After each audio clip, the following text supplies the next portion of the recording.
And this is for the contest. And in this review, I'd like to do something that's probably a little bit different than what the other people have probably talked about. I think, in a way, this book is actually kind of a feminist work of literature. And, you can feel free to disagree with me on that. But I think the main thing is that the way it talks about men being prosecuted and men being sold and treated like property is a lot like how women, what used to happen to women in a misogynistic society. And to a large extent, or at least to a certain extent, even today, a lot of people still think this way about women. Maybe they'll drive up a price if a woman's buying it, but they won't bother to do that if a man is buying it. Much like Mark gets overpriced, his stuff gets overpriced when he goes out to market. And he notices it a lot cheaper and a lot easier to negotiate when he disguises himself as a woman. I think if you've ever seen that video, where it says, what if being homosexual was the norm, and the it shows how, anyone suspected of being heterosexual is called a breeder, and is ostracized, basically.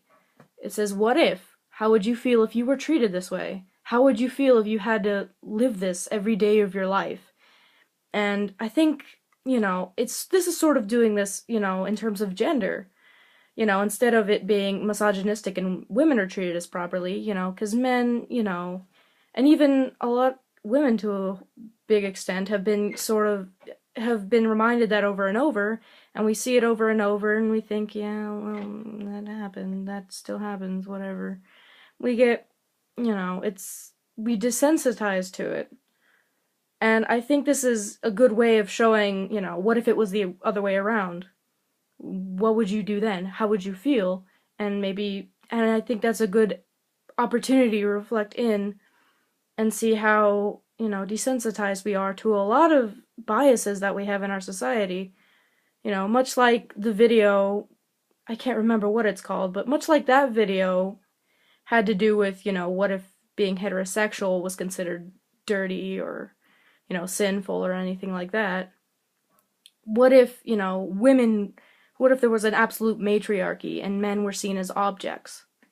This is a good way of getting people to think about this issue. And I'm not saying that it's feminist because the women are in power. Actually, it's because, it's saying this is why we need equality, And I think it's very interesting that in the history of the queendom, it was founded simply because, a lot of people didn't like the way they were treated, especially women. And they found it to be practical if, hey, with men, you can't always tell who the father is, but you definitely know who the mother is because they gave birth to the child.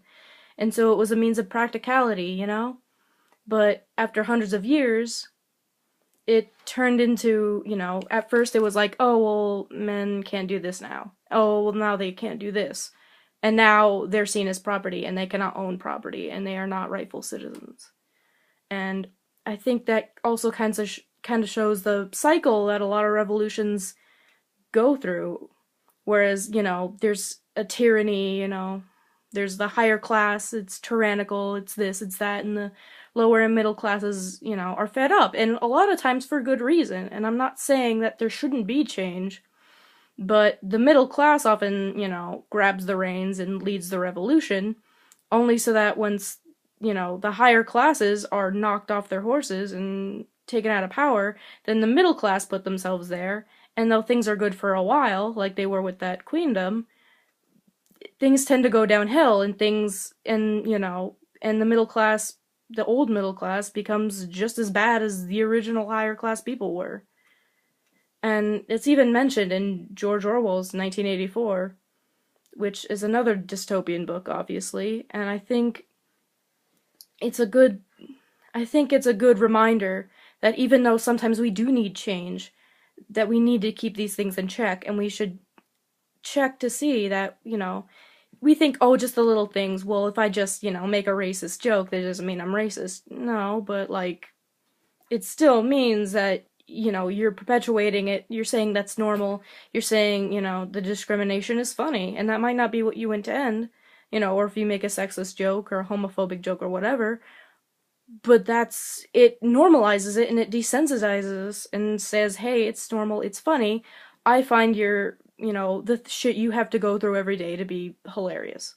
That's basically what it's saying. And so little things like that, they do really matter. And you see that throughout the history of that queendom, at first one thing is taken away from the men, and then another thing, and then another thing, and then before you know it, the men don't have anything. They have nothing left. They don't even own themselves. They don't even have a right to do what they please. They do not even have their own freedom.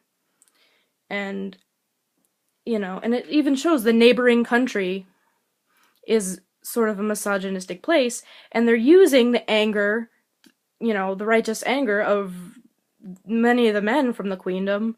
They're using it for their own means. They're saying, well, wouldn't it be great if men could own property and didn't have to be slaves? And that would be great. But that's not what they're after. But they don't tell them this. They just basically they want that land. They want that kingdom. They want the tax money. They want the power. But they're gonna use the lower classes to do their dirty work. And I think that's it kind of reminds me of a lot of men's rights activists, because they'll say, whenever women's rights are brought into question, they'll say, like, oh, well, men get raped too. Oh, men are victims of domestic violence. Men, why aren't there any shelters for men? And these are all valid points.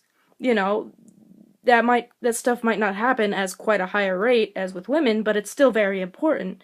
But the thing is, they never do anything. The men's rights activists, all they do, they'll complain when, like, they get friend-zoned or something like that, but on the same note, like, they won't do anything positive for other men. They won't try, third wave feminism has been working to incorporate, like, other races of women, not just white women, but, women of color, and trans women, and even men. Like, we're trying to include all kinds of different classes and whatnot into our movement.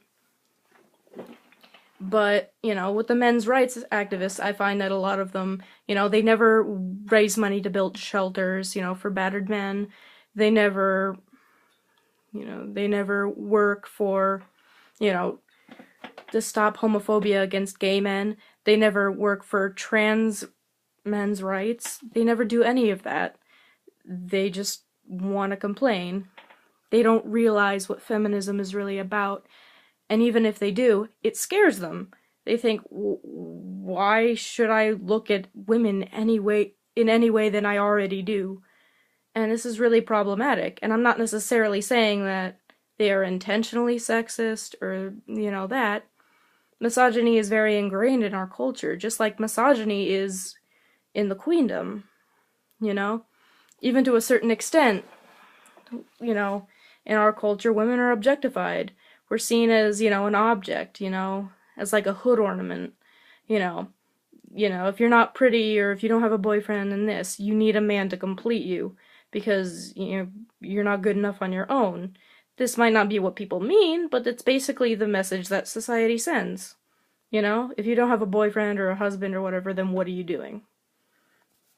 And it's just like, it's sort of like in that world where who owns you? What woman owns you? And even the queen, she's a good indicator of, like, someone who is so close-minded that no matter what Mark does for him or for her, no matter what Mark does, he saves her and her daughter repeatedly. He saves her kingdom. He shows so much potential as a mage and as anything else.